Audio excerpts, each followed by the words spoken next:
Aabot sa mahigit 5 billion pesos ang ilalaan ng pamahalaan para sa programang Payapa at Masaganang Pamayanan o PAMANA project.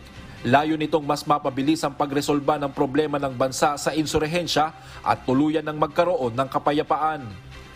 Ayon kay Presidential Advisor on Peace, Reconciliation and Unity Secretary Carlito Galvez Jr., karamihan sa paggagamitan ng nasabing pondo ay ang Farm to Market Road Project, mga tulay, educational at livelihood project para sa mga dating rebelde na nagbalik loob sa pamahalaan.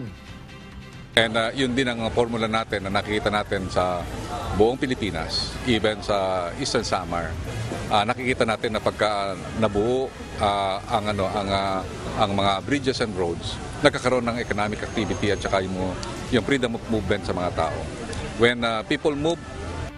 Sa pagdalo ng kalihim sa ginanap na kapistahan Peace Fair sa probinsya ng Albay noong Biyernes, September 15, sinabi nito na target ng pamahalaan na bago matapos ang termino ng Pangulong Ferdinand Marcos Jr., matuldukan na ang problema ng bansa sa insurhensya. At naniniwala kami na ang suporta ng ating mahal na Presidente para matuldukan ang lahat ng insurhiya ay magaganap sa kanyang administrasyon. Or more or less, ang nakikita po namin ay maybe before the end of 2024, magkaroon na po tayo ng final settlement. Dagdag pa ng kalihim, aabot sa mahigit 40,000 mga dating rebelde ang posibleng mabenepisyohan sakaling dumating na ang nasabing pondo.